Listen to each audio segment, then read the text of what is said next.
And I believe strongly this is critical to the SDG 5, seeking gender equality and empowerment of all women and girls, amongst other issues.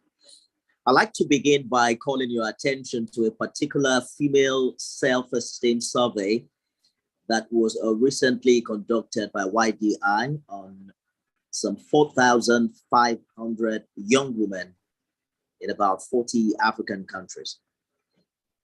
The result indicated that low self-esteem was a major inhibiting factor among women, with 50% of the respondents admitting that they were affected. So this conversation is important. And we are talking on the premise that this hits to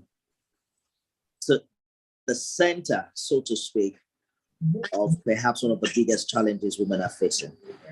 Dr. Amma, the last time we had this conversation was with a group of young ladies, future surveyors. And I'm sure that from the conversation we had with quite a number of them, we can tell that this is a big issue, Dr. Amma. Well, indeed, Nifemi, it is an issue. And first of all, I want to say thank you to all of our panelists today. And this is Women's Month, as everyone knows. We're celebrating women. Last week, we were focusing on Women's Day and talking about breaking the bias, ending the bias against women. And this topic actually dovetails in very nicely, because you can't talk about women and building confidence and competency in women without talking about issues of self-confidence, bias, inequality, equity, inclusion, diversity. So I am absolutely thrilled that we've got this esteemed group of panelists who are going to shed light on this subject. But I will say this, Nifemi, one of the things that we really must pay attention to is building confidence in girls. If you can build confidence in girls, you are most likely going to improve the confidence in women. It starts with the language, it starts with the experiences, it starts with the focus that they get when they're young girls. And I'm sure the ladies on this panel will tell you this, that they started off as confident women, they were encouraged, and they had people in their lives that held them to high esteem and didn't think that they had to work 10 times harder in order to get 50% of the recognition that their male counterparts are experiencing. So I am curious to hear from the panelists today, Nifemi. I am too. Let me introduce our panelists to you. Bisi Alimi is public speaker, international development consultant, and media commentator. Good to see you, Bisi. Ms. Habis joins us on this one, founder, Parental Issues. She's joining us live from London. Amal Hassan, it's her first time on the show, a technopreneur who's been able to provide over 700 jobs in Nigeria. Amal, let's make it 701. I think she should be giving me one after this podcast. Good to see you. Thank you very much. We're actually at 1,017 employees today, so we've grown from that 700. How many of those people are women? 50%. 50%. I trust you. Yeah. It can be less. Good to see you, and thank you for joining us. I'd like to begin with Ms. Abby. Yeah. So, Dr. Amma earlier mentioned that it begins with confidence. I kind of have an alternative thought to that. I like to think that confidence is a product of capacity. What do you think, Ms. Abby? You're muted, Abby. Thank you, Nifemi, for the question. It depends on what you mean by capacity. Would you like to expatiate on that, or should I just the capacity of the woman? I think I'll just answer. So in terms of confidence, a woman's confidence. Okay, I needed to put on. Yes, I meant that confidence I was of the opinion that confidence is an offshoot of your competence. For instance, they would say 70% of the confidence you need for public speaking is from knowing what you have to say. So how would rather would think that a woman's confidence will come in a capacity and a competence to do her job. Don't you agree? Well, I can't agree, simply because confidence, a woman's confidence is multidirectional. And there are many factors that contribute to a woman being confident. You find that many women are confident at work and not confident in their own homes, or they're confident with their friends and not confident at work. So I don't believe that just because you know your subject matter makes you confident, because again, you can be on a large stage and be a nervous wreck. So, and you could know your onions. So there are many facets to a woman building confidence. So confidence is initially built at home, in the home setting. So the parents encourage the child, you know, especially a female child, you're the same as your brother or boys. And that should carry on at the educational level outside home, at school. But you find again that at school, this doesn't necessarily happen, in the sense that some of the teachers themselves are, you know, patriarchal in the way they think. So they bring that into the classroom and don't give the girls the opportunities that they need, even though they are quite bright and so on, outgoing. So their confidence starts being knocked, actually, even if it's built at home, at school. And with, you know, the teenage years, a lot of children stop talking, you know, and you'll be fascinated to find out how many brilliant women are out there that lack confidence simply because either it wasn't built up at home or it was built up and they got married and it got broken, either by their significant other or their in-laws or their own immediate families, you know. So several things can knock a woman's confidence, maybe a delay in childbirth, maybe an inability to function in a maybe more with culinary skills. Anything could knock a woman's confidence despite how intelligent and competent she might be in the workplace. Is this a gender-based issue though? When we talk about low self-esteem, do you think it is a concept that affects the female folk more than the men? I do. I don't know. I mean, do men get told, go and get married? Or do they get told, I have many of you at home? Do men get told that? I don't think many men get told, Tunde, I have many of you at home. Do you understand? I don't think so somehow. So you know that we're in a patriarchal society in Nigeria, and that confidence is knocked on a daily basis. You drive your car in Nigeria as a woman, and you're being told that you didn't, you know, acquire the car in a legitimate way. Go and sit down, Joe. You don't know how to drive. You know, all sorts of explicit stuff I can't, names I cannot mention online right now. So I've been, you know, I just, please go ahead, Dr. I'm so sorry. I wanted to just add to what Abby's just stated. The reality is from a very young age, girls do not have the confidence building mechanism given to them in the same manner it is provided to boys. As a matter of fact, we're told from a very early age, and I will put my hand up, you're going to have to work twice as, thank you, you're going to have to work twice as hard as the next boy to get to where you're going. When you start life at 7, I remember as far back as 7, being told, given that message, and I'm glad I got the message from my father.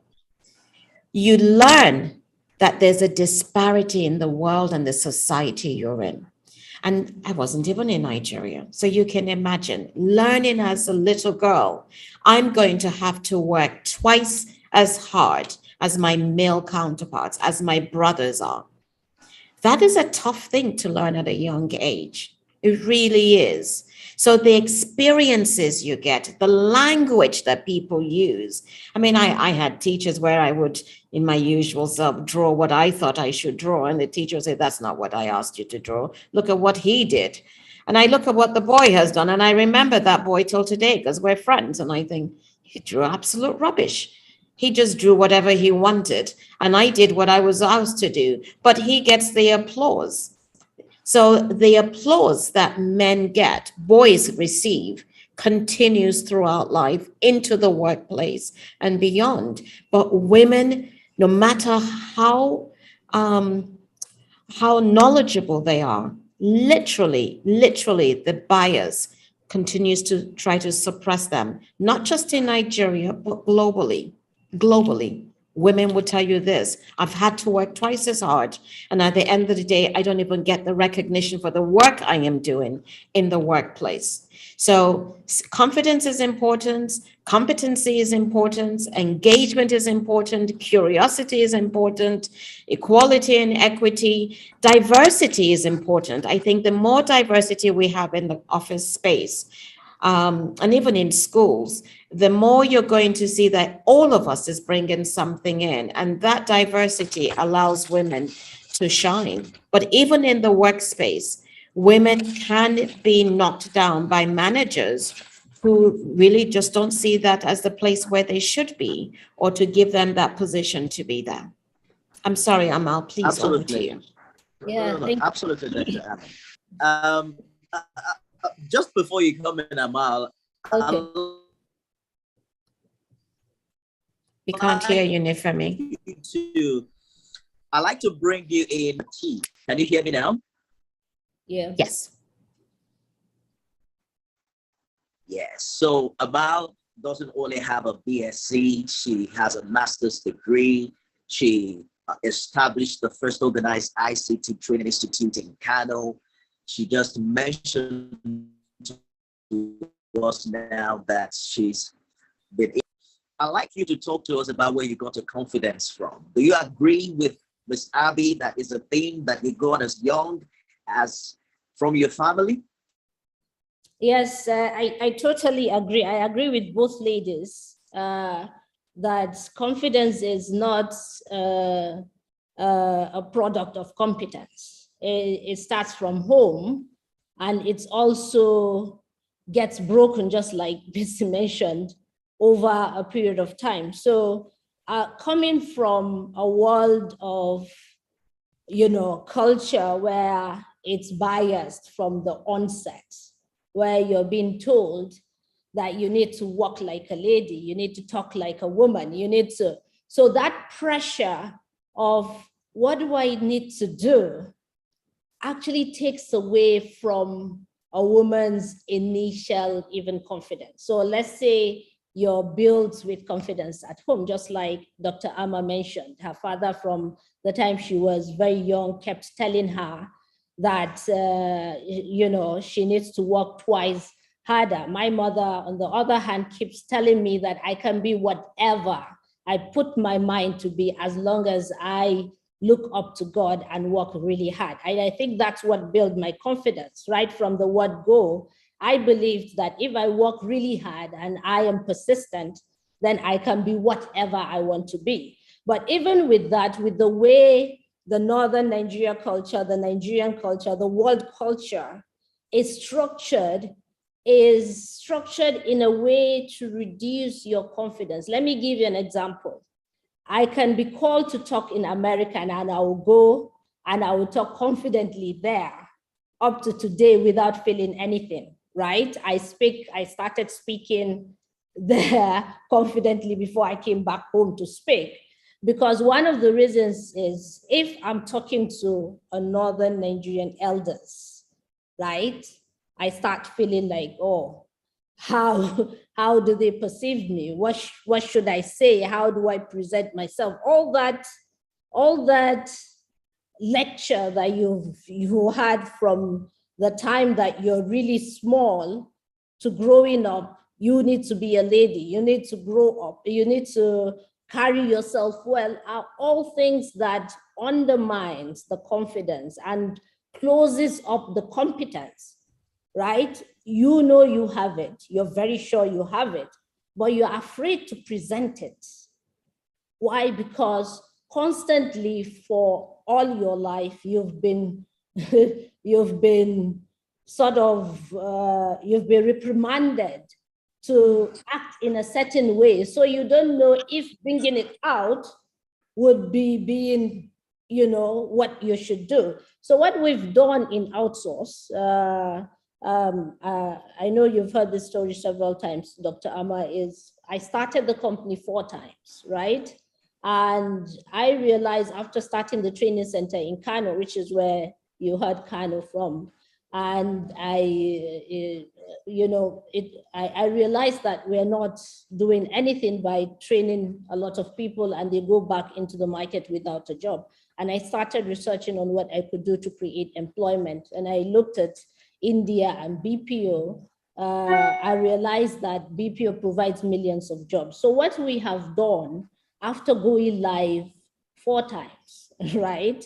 I've lost my company 4 different times, and I got up and I started all over again. And one of the things that kept me going all the while, I never thought of giving up, well, that's my mother's words that keeps telling me I can be whatever I want to be. I can serve the US market. I can be in Nigeria. I can do anything I want to be as long as I work really hard. I rely on God. So when we established Outsource, I changed the way people are being recruited, right? When you're recruiting, the men can talk, the men can sell themselves the way, because they were not brought up in a way a woman was brought up, but because of that lack of confidence, I put interview as the final stage of employment, which carries like 5% of the marks. And we're able to employ a lot of women, where at some point we're more women than men in Outsource. One of the reasons that got us to reduce to 50% because of that was because we serve mostly the US market. All our clients are using US time zone, EST, PST, and people have to close at 12 midnight. And that's really something that is a lot of ladies find difficult. And that's why we're even at 50%. Because of just that process of employment, we are able to recruit more women. First, we test you on the campaign or the client that you're going to serve based on your competence. We are not testing you by doing an interview. We're testing you using a set of questions that are set on the system to test you. Then you go through time management, all that. There's 7 different exams that you go through to come into Outsource. The final stage is the interview where you get to talk to a person. By that time, we know that you're really good, you can do the job. And we find out that we employ more women than men. So it's just— Are you trying to say that there are more smart women than there are men? I'm just telling you that we have employed more women than men, so you can deduce from what I'm saying whether that is the case. But it's all a question of how many people have applied, and then we really have employed more men than women. More women than men. And based on that little change that we have tweaked to that, the same thing with leadership. When we are promoting people to leadership positions, for every 10 people, there's a team leader. For every 20, there's a supervisor. So for every 10, for you to be a team leader is not a question of us calling people and say you are the best person for the job. It's about your scorecard rating, which is how we rate you based on performance, based on what we call our focal values and all that. So really, when I hear this word, confidence is a how did you even put it? The confidence is a function of competence. Is a function, thank you. Is a function of competence. I always say no, it's not. Because really, women are not brought up in any society in the world to have to bring out their confidence from day one. Yes, all right. We do a lot with so I think we're talking too much, so I think I need to give someone else to speak. Thank you very much. Let me bring BC in. I'd like to hear BC's opinion about this.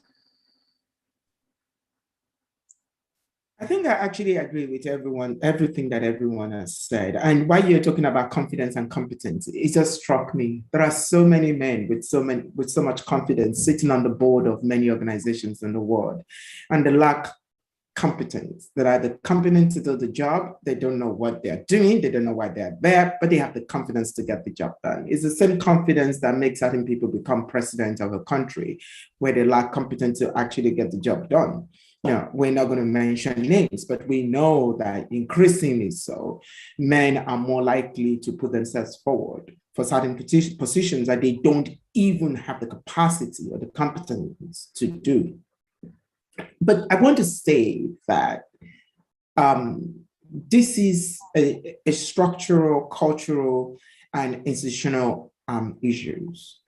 And unless we look at it from all of these angles, I don't really think that we can unpack it very well. I remember in the late 90s when I started out in NGO world, and I was working for an organization called Advocate for Youth.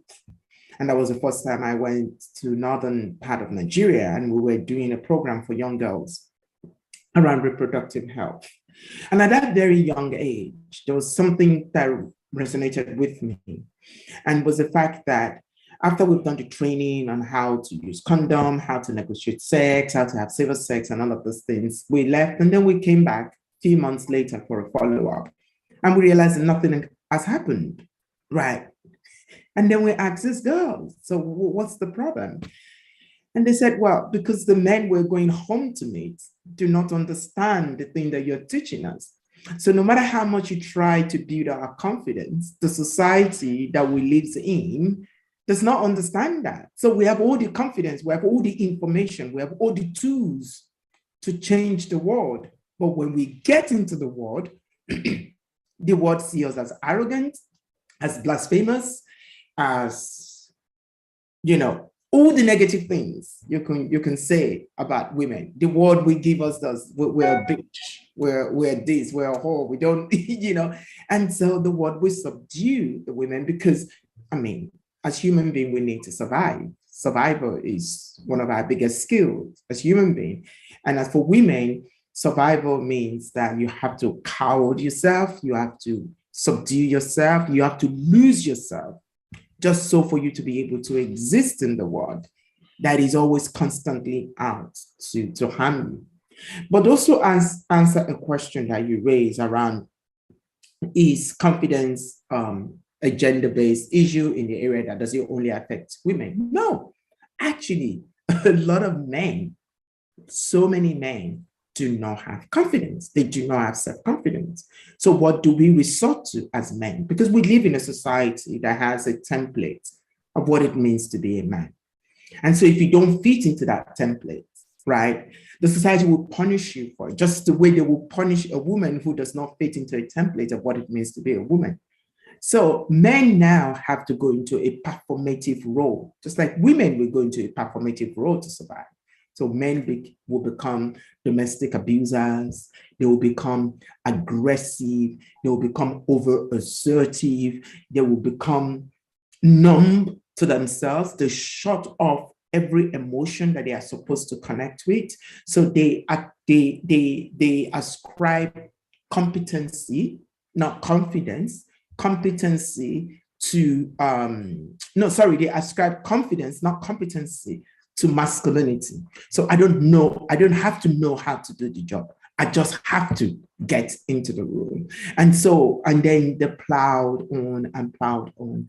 And at every stage, they realize that they are a fraud, but they can't deal with that fraud because they don't have the tools to turn that fraud around. So they are lost, they're alone, and then the mental health challenges goes up.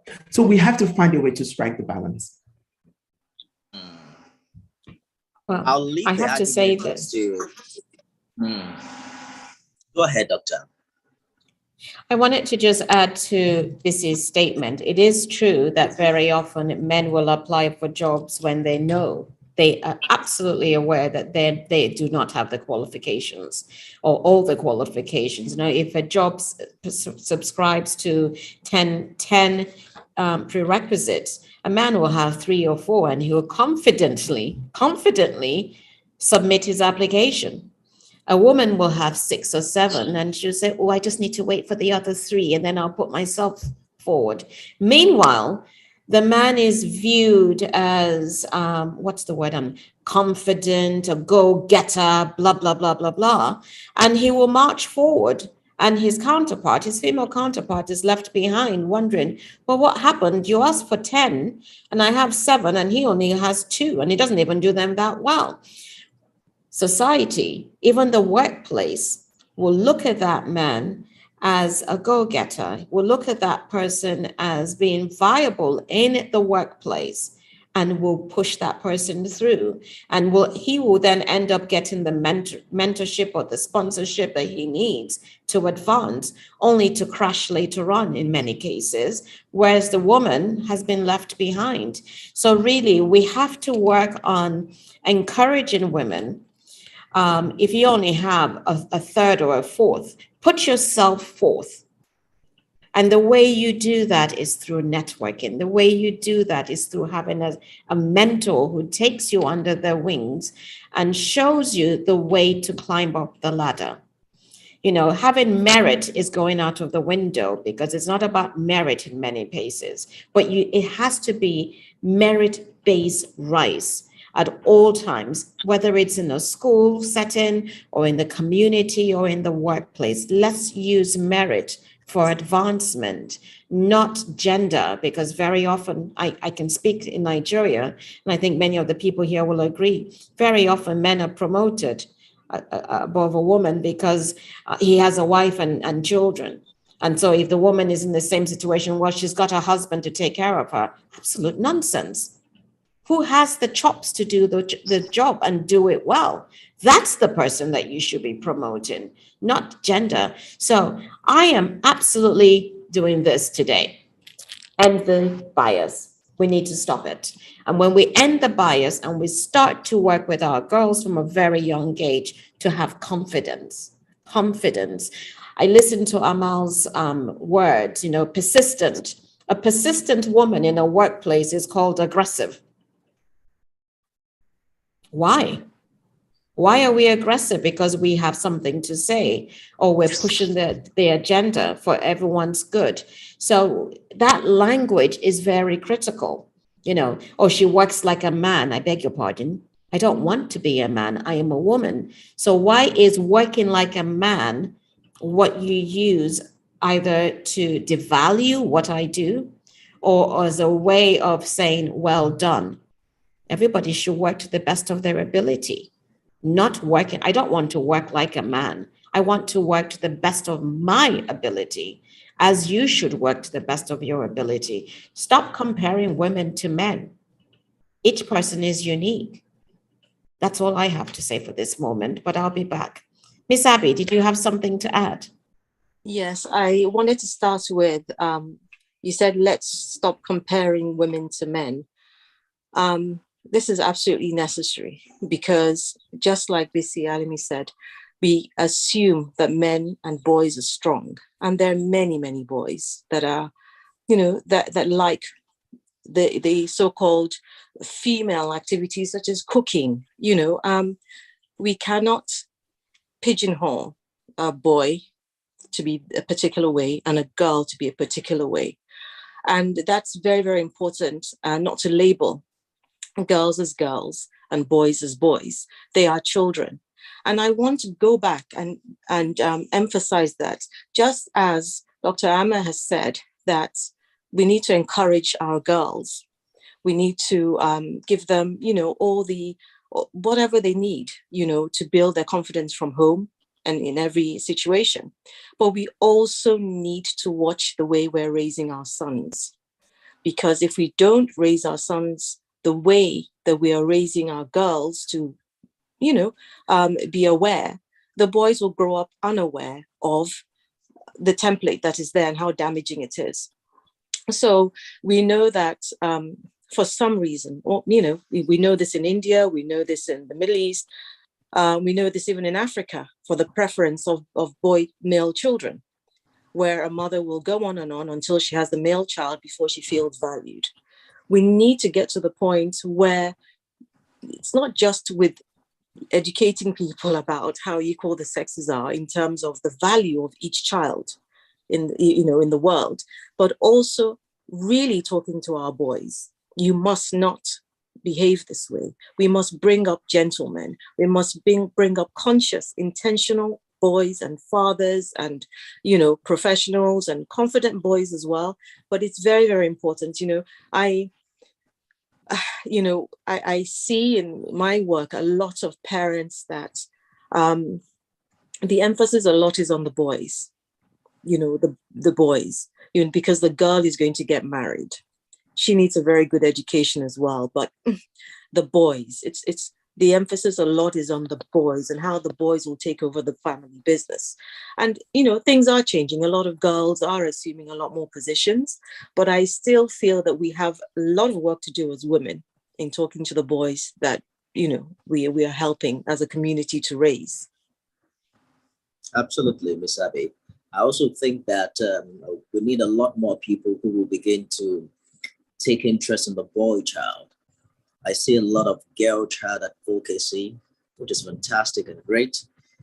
But if nobody is talking to the boy child, we can raise fantastic girls and then we leave them to untrained boys who will make life hellish for them.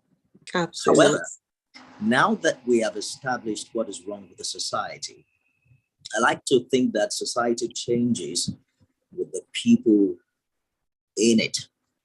So, Amal, perhaps you can talk to us about, given this reality, what a woman can do to build her capacity and her confidence, for instance, at the place of work.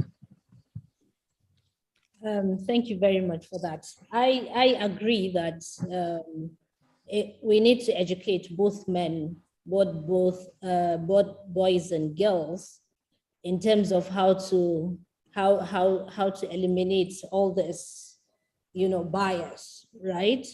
We all mentioned that it starts from home, and I wanted to reiterate that. Yes, it starts from home. I remember growing up in a house where we all have the same chores. The boys and the girls all do the same kind of work. I remember my brother Nurain is very good with cooking, and there was a time he, so it's good to train in the same way.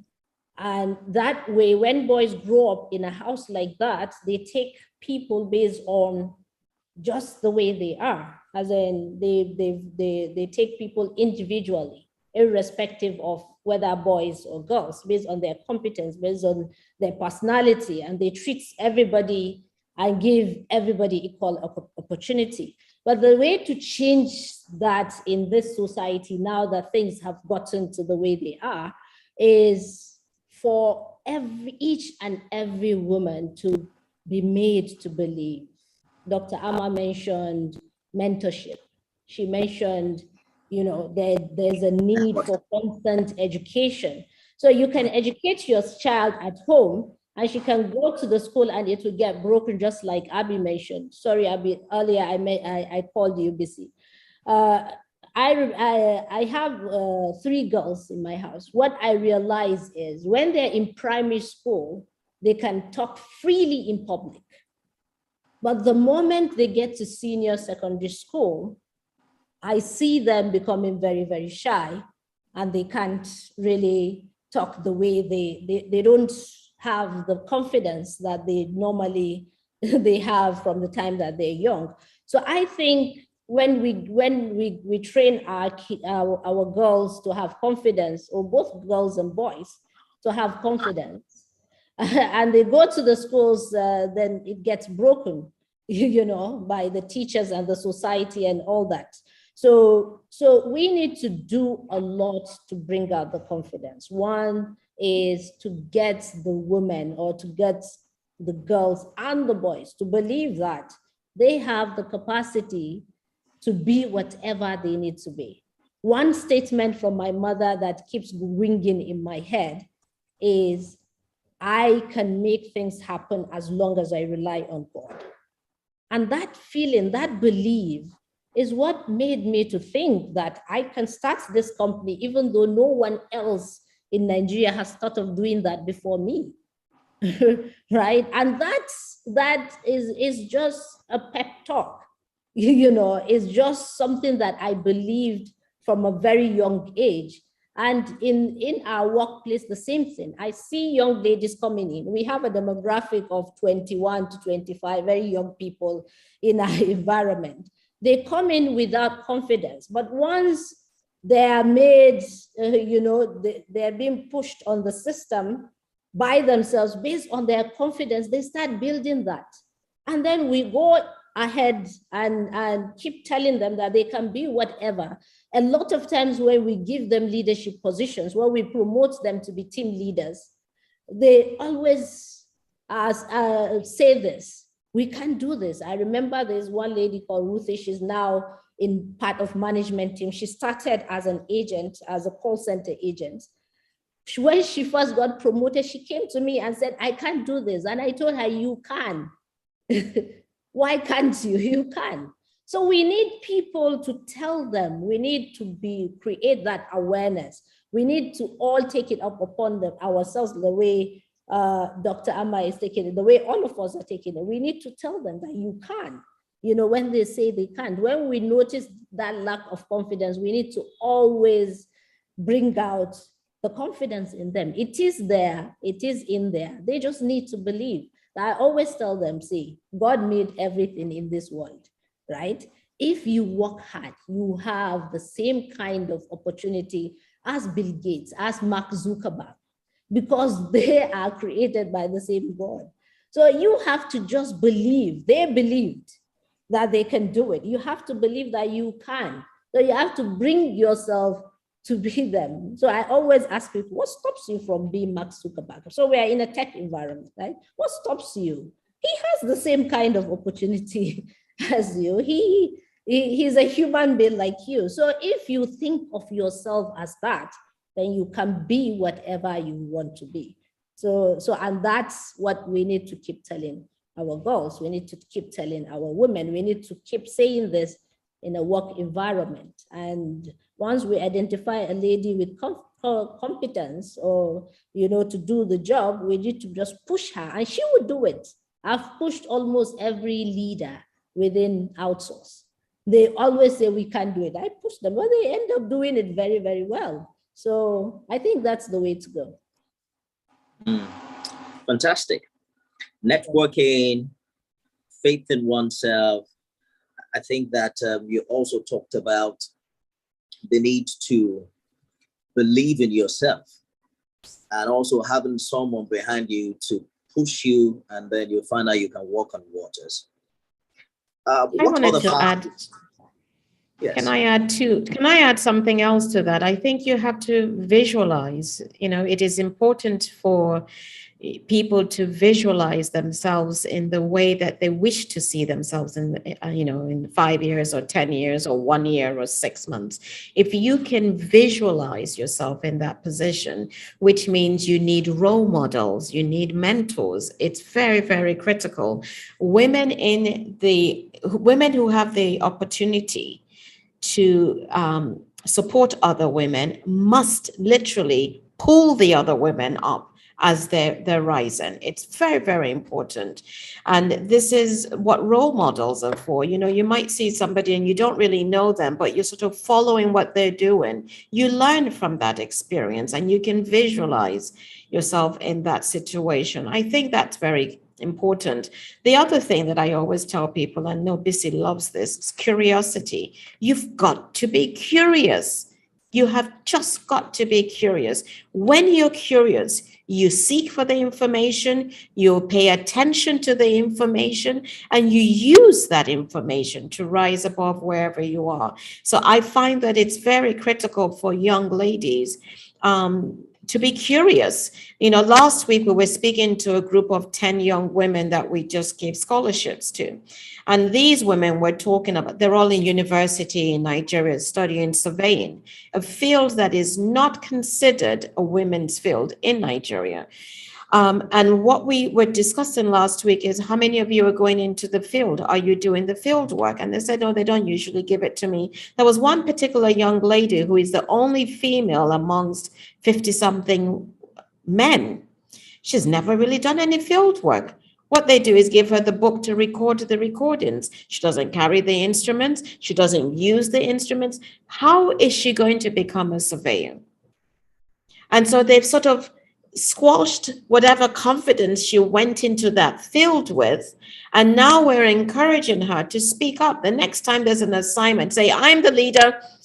You know, I haven't had a turn. Whatever you have to do to put yourself out there so that you become visible. The women and the men in positions of leadership are those who put themselves out there, who are visible, who are willing to take the risk, who are willing to say, I don't know. Or as Amal said, I've tried 4 times. This is my 4th time. There's nothing wrong in failing. You actually gain power in failing. So we need to encourage women and men. If you fail, get up, try again. But have something that propels you to keep trying so that you don't lose that confidence and that competency that is inherently yours. Bissy, did you have something to add to that? Yeah, I do have something to say to that, and I just wanted us to also realize that, and I think the solution to this is part of the things that we've talked about. You know, mentorship, holding space. It's exhausting. It is really, really exhausting to show up and keep up in a society that says you do not deserve to be seen and you do not deserve to be heard. It is exhausting. And it's also one of the reasons why a lot of women, we just try and just not bothered. It's not because they're not trying, but I mean, look at the conversation at the National Assembly. The bills that these people were supposed to pass, that they can't even be bothered to pass. I was reading, there was a book that was released by this female politician in Nigeria that talked about why it's going to be very hard for a woman to be a governor or a president in Nigeria. Because of the time that they have these meetings, the places where they have these meetings, the kind of settings, the kind of environment, the kind of ambience that exists where they have these meetings, right? If you're a woman and you dare to go into those spaces at those times, I don't even know, you can't even keep your marriage working for you to even want to go that step, right? And we live in a society that the worth of a woman is based on her marriage, on her attachment to a man. So she's spending all her lives trying to keep a man, while at the same time, she's trying to be aspirational to become somebody. And sometimes we throw around a little sign of stars. Oh, look at this woman who is the board chairman of the board of a bank. Oh, look at this woman who is this. Oh, look at this woman. And then we now blame women who are struggling every day of their lives for not being like those women, right? Without actually saying, wait a minute, how did they get there? Does it fit the narrative of everything? And also we're talking about women. And I think it's a little bit of a disservice to lump women together into one group, that we're forgetting the socioeconomic classification of that we exist in.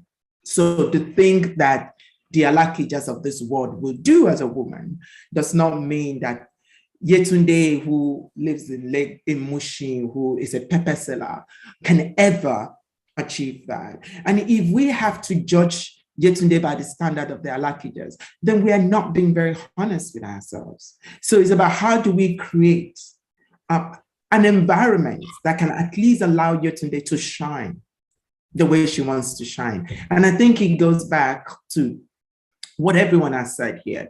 We need to be intentional, really, really intentional about the support that are available to girls. And this is one, and I'm just going to end it. This is one of the reasons when I started this free coaching offer to startups on the continent of Africa. I was very intentional that of the 3 positions I'm giving away, at least 2 of them, and at least 1 of them must go to a woman. And when the applications came and I saw everything, and it goes back to competence and confidence, what I realized from all the applications were the women were extremely competent, but they lack confidence. And the men are thrive. And I'm not generalizing. I'm basing this on and I chose 3 women. The 3 women that I felt like they've tried and tried and tried. They have what it takes. What they need is just somebody to help them or support them understand their own power, understand their own minds, and tap into their own ability. And that's something that is missing. Absolutely. I'll bring in Ms. Abby in a short while, but I'd just like Amal to talk to us about the role men have to play in all of this. BC just mentioned the efforts of women to having the Nigerian National Assembly pass some gender-based bills. One of the observations I have made is that women will have to learn the art of lobbying, and not lobbying other women, but lobbying men to get their way this time. And it's proven to be a very difficult task, given all of the delays and obstacles that this bill is now experiencing. But walk us through, perhaps from your own personal experience. This is not going to be done in isolation, right? Because there are people who just think that the whole concept of this feminism of a thing is to create a unique world around women. But men still live here. Do you agree? Yeah. Well, so thank you for that question. And I think it can't be done in isolation, right? Men need to be truthful to themselves, right? They need to come out from the mentality of this is just a woman, right? They need to look at women as individuals based on their competence, based on their capabilities, and treat them based on that, right? And one of the things I think men know, I think the people in National Assembly, they know that yes, women are capable of leading this country. They actually know. They just need to be true to themselves and be unselfish, right? If we bring out the women, then who will be cooking for us? Who will be doing this? How do we survive? So they need to be unselfish. And I think that we need to work together to identify our different roles. Like Dr. Amo mentioned earlier, and I like that statement. Women, we don't want to be men. We want to be women. We have capabilities beyond our even us realizing how capable we are, right? And that capabilities are, we have something to offer. Each individuals have a unique quality that should be uniquely identified. So what I have done when I started the company 4 times, and I've been kicked out of my company several times. And what I did at the end is we came together with my 2 partners and formed a consortium. And that consortium is what we use to establish Outsource Global today. They saw me for me. They saw the passion, they saw the capabilities, they believed what I said. And they came together and brought in their company. And we used the proceeds of their companies to set up Outsource, right? So that's, I mean, we used this partnership to actually set up Outsource, at the end, which is what got us to go live. So we need to have men like that. that will really see women for their capabilities, for their qualities, which are unique. So the same way you look at a man and you say, oh, this man get brain. Do you understand? You need to identify the qualities of that woman and give her, provide her with the level environment or the level environment to actually work. So that's the way to change it, you know. Well, we need to showcase this kind of partnership. What I bring to the table is different from what my partners bring to the table. We have different qualities, we have different strengths, we have different weaknesses. And what we did is we identified each other's strength and we identified each other's weaknesses and tried to, you know, balance it between ourselves. And that's what human beings should do. You know, we should pass the era of women working, cooking in the house and all that. Both a man and a woman will go out to work. And then there's an expectation that when you come back, the woman will provide. Yes, we can do that. We like doing that. But it has to be on our own terms and conditions. So I think that's the way to go. We need to have a lot of he for she's, like they put it. I'm not sure if I like this statement, he for she. And I think is we should all be the same, you know, we should all treat each other as human beings based on our different qualities. And then those qualities should be recognized. So men need to be truthful to themselves. When they see a lady with competence, they should first acknowledge that she has that competence, not that she's a woman, you know. So I think that's the first step to go. And then when we are bringing up our children, I brought up my son to look at everybody the same. And I don't think he will marry a woman and sit and expect her to cook and, you know, just be that.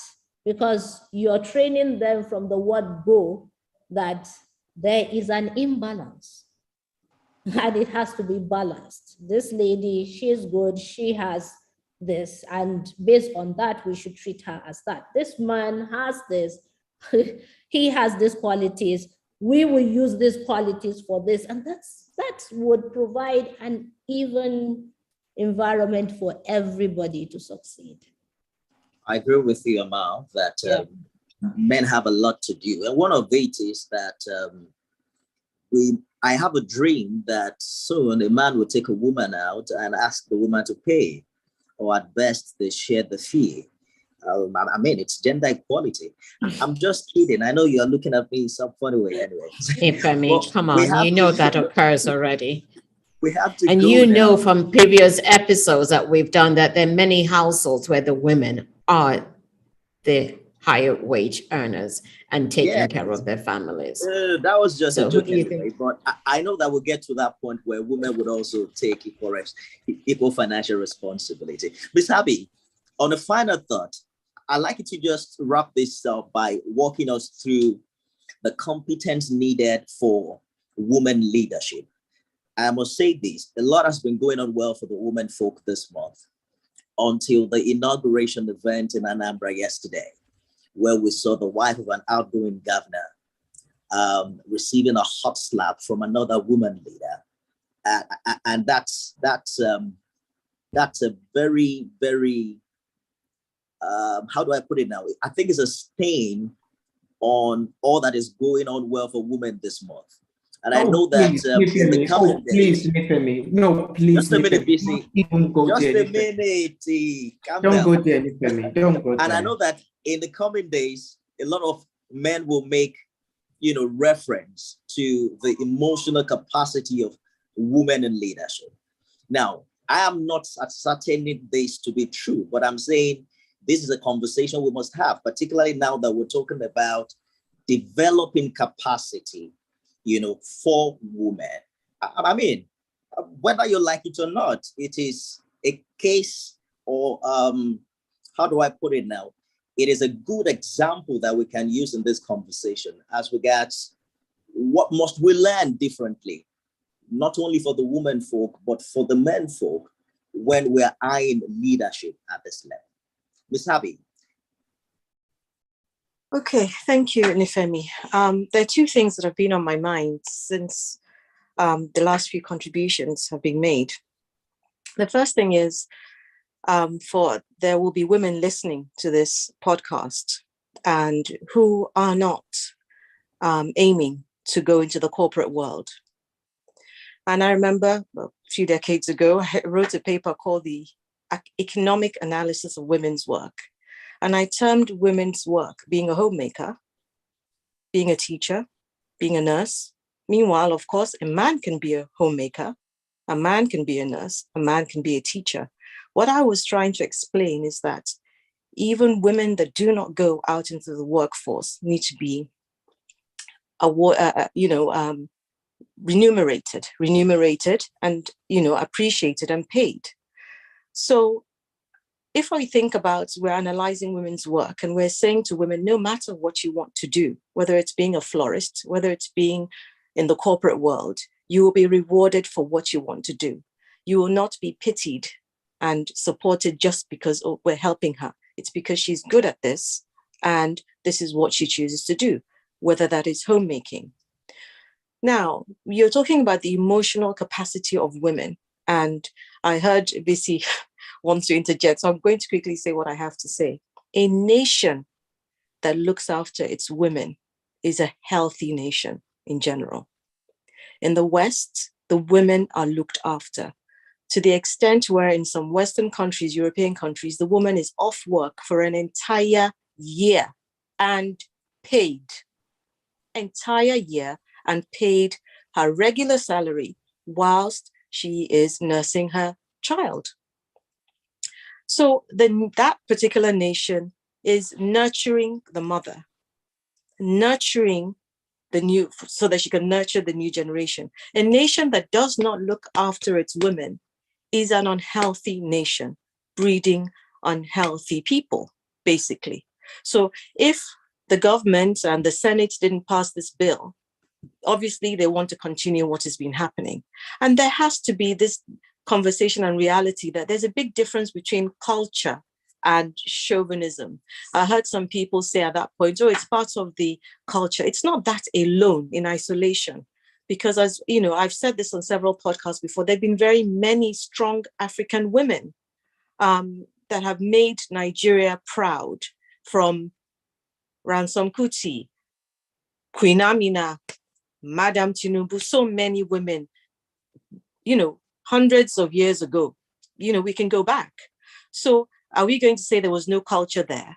There have been many, many kingmakers who are women. There were many, many ruling chiefs still to today. In those remote towns, you get their female queens. So at the end of the day, what is going on is not necessarily just as a result of our culture. It is the chauvinism and everything else BC alluded to, when they don't have the competence, they pretend to be, confidence and so on and so forth. There's a lot going on, but I would like to end by saying, if we do not look after our women who are looking after our children, there will be many, many other episodes like what you just described. BC, you have the floor now. Yeah. What is wrong with yesterday? What is wrong that a woman beat up a woman? What's wrong with it? And this is the thing that I have about marginalized group, that there's an expectation that they have to be perfect. They have to be without flaws. They have to have a certain level of the way that they present themselves. Straight people do this a lot. So when one gay person or one lesbian person does something wrong, all the straight people say, oh, look, they're disgracing their community. Meanwhile, every day, straight people disgrace their community, but have we ever talked about a straight community? No, because that's what privilege is. We have seen images, videos all over the world of male-dominated lawmaking houses, throwing chairs and punches and beating each other up. I have never heard a conversation around how these men are shaming other men, or how the act of what these men are doing is contributing to a negative conversation about men's rights. But when women beat each other up, because beating somebody up is part of expression. If somebody gets in your way, you slap them. I'm not against violence, but if need be, do it.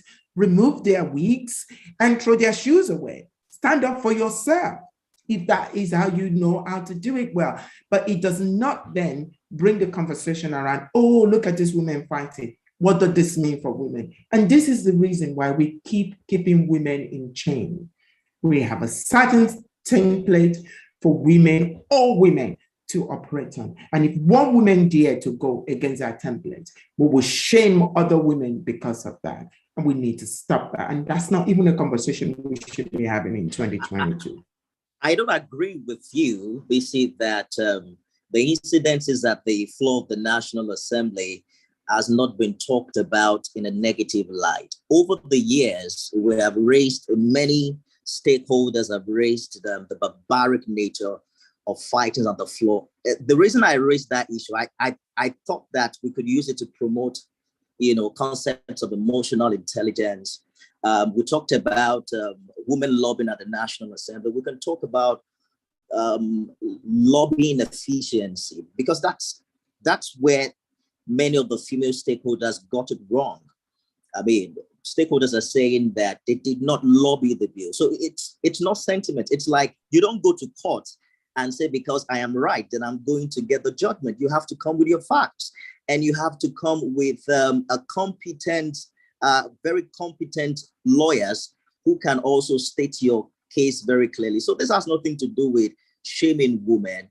I do not think that any man or any woman slapping each other in such an occasion, that is not an attribute that we should celebrate. It doesn't matter whether that is done by a woman or a man. It is not don't link it befitting. to gender. It is not the issue that I befitting of have, leadership. It the issue that I be- have is you linked it to gender. That's what I. Yes, not a because we're conversation talking for about this building competence, and I Don't did let us talk mention about that it here. It's not a either conversation for for men this or for women. We pick examples every day of both men and women. I mean, we shouldn't see. If there is an issue, let us deal with it. Don't let us bring whether man or woman or gay or straight to the matter. If someone has done wrong, let us say it is wrong. Let anybody who wants to aspire. Don't talk about it here, and don't talk about it now, because it's not a conversation for here. Why shouldn't we talk about it now when we're talking about gender equality? So, Nifemi, it's not a conversation Nifemi.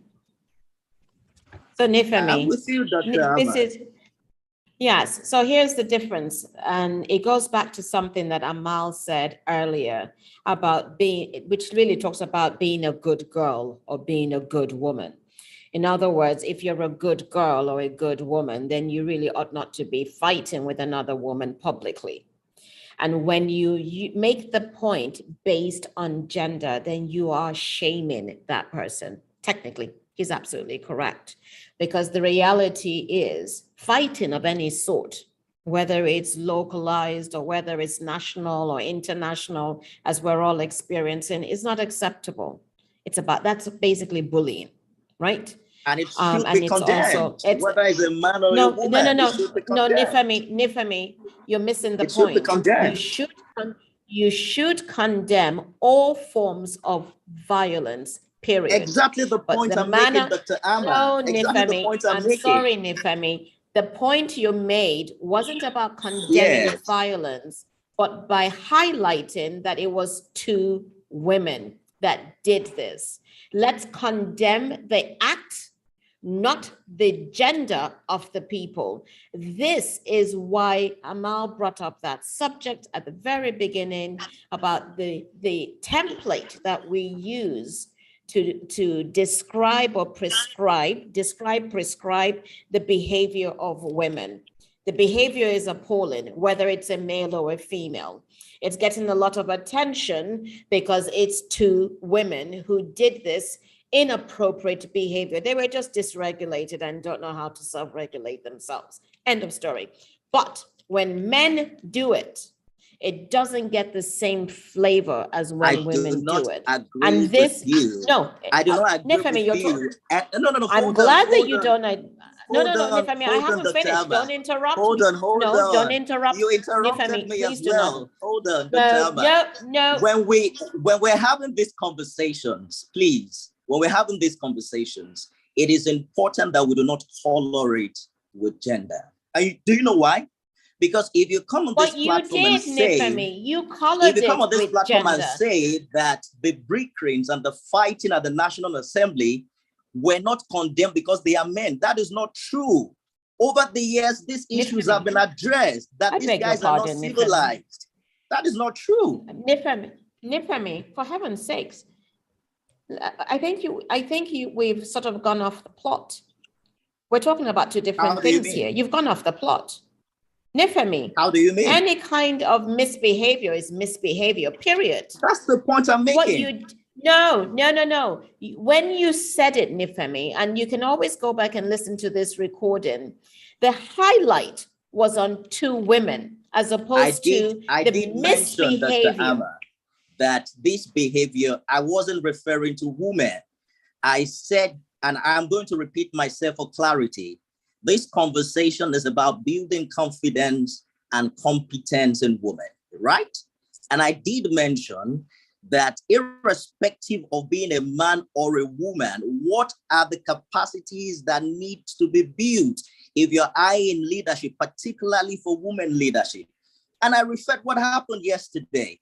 I don't think that we should be so sensitive when we talk about issues like this. Men have their issues just like women have their issues. If something is bad, call it bad. You don't have to, color it and say, oh, when men do this, it doesn't.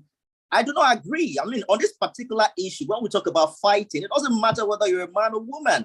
BC talked about lawmakers in the House who fight that. This has been widely condemned. We can't now say, because two women fight yesterday, we now say, oh, men have been fighting at the law, at the National Assembly, and it has not been condemned. That's not true. No, that's not true. So, Nifemi, to answer your question,